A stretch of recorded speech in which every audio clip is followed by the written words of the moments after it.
소송 처음 하잖아요. 긴장될 수밖에 없겠죠. 안녕하세요. 한진 변호사입니다. 오늘은 민사소송 첫 변론기일을 앞두고 변론기일에 무엇을 준비해야 하나, 변론기일은 어떻게 진행되나에 대해서 설명드리려고 합니다. 저희같이 매일 소송을 하는 변호사들은 변론기일이 어떻게 진행되는지 너무 잘 알고 있지만 대부분 일반인들은 소송 처음 하잖아요. 긴장될 수밖에 없겠죠. 변호사가 있는 사건, 없는 사건으로 나눠서 설명드릴게요. 우선 변호사가 있는 사건은 변호사만 출석해도 됩니다. 만약 당사자가 변론기일에 참석을 원한다면 변호사와 함께 출석하셔도 됩니다. 다만 당사자가 변론기일에 출석하는 경우에 재판부가 당사자에게 갑자기 사실관계에 관련해서 돌발 질문을 하는 경우가 있습니다. 이 경우 당사자가 잘 대답하면 좋겠지만 그런 경우는 잘 없어요. 그래서 저는 가능하면 당사자분들은 재판을 보고 싶다면 방청석에 조용히 앉아서 지켜보라고 말씀을 드리고 가능하면 저 혼자 출석하는 것을 원칙으로 하고 있습니다. 얼마 전에도 제가 진행하는 사건에 상대방 당사자가 변론기일에 출석한 일이 있었어요. 상대방 변호사가 재판부에 거짓 주장을 하는 거예요. 정말 화가 많이 났는데 재판부가 피고 당사자에게 다시 한번 물어보자 상대방 당사자가 다 사실대로 말하더라고요. 상대방 변호사님이 너무 당황하시고 또 재판부 또한 당사자가 자기에게 불리한지도 모르고 얘기하니까 표정에서 당황한 기색을 비추시더라고요. 재판장님이 상대방 당사자에게 이제 그만 이야기하는 게 좋겠다고까지 말씀을 하셨어요. 당연히 재판부는 그때부터 피고 주장이나 증거들을 신뢰할 수 없게 되는 거겠죠. 당사자분들은 항상 자신이 억울하다고 생각하기 때문에 여과 없이 자신의 주장 내용들을 이야기해요. 억울한 마음에 자기 이야기를 하고 싶은 마음은 저도 충분히 이해가 가요. 그러나 사실 법적으로 보면 당사자들이 말씀하시는 부분이 불리한 부분이 상당히 많아요.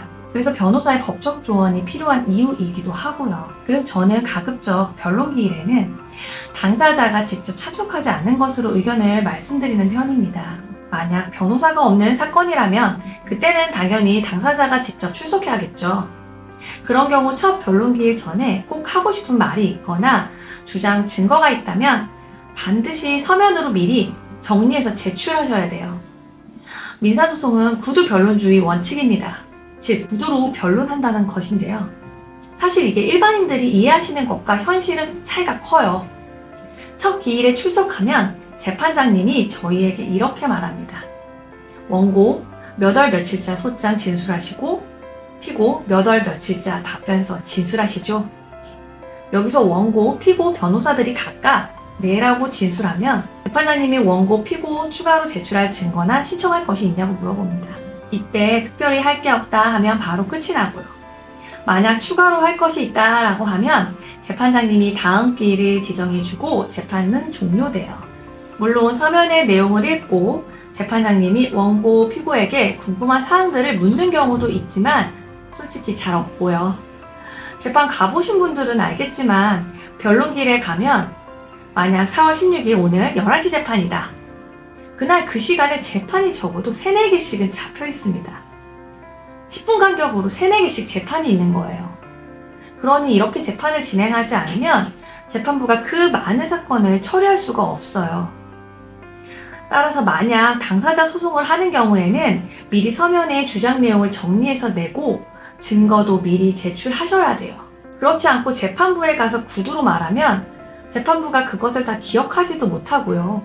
솔직히 대부분 당사자들은 변론기일에서 재판장님 앞에서 말할 때 횡설수설하세요. 재판부는 다른 사건도 진행해야 돼서 바쁜데 당사자가 정리도 되지 않은 채로 횡설수설하면 짜증부터 내는 경우가 상당히 많습니다.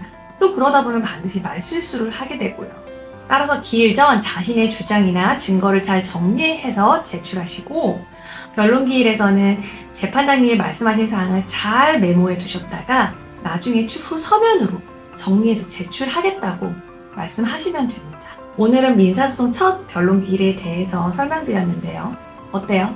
우리가 생각하는 재판과는 좀 차이가 있죠? 구두 변론주의지만 사실 그 전에 서면을 충실히 제출하는 것이 매우 중요하다는 점 아시겠죠? 오늘 영상이 마음에 드셨다면 구독과 좋아요 부탁드릴게요. 감사합니다.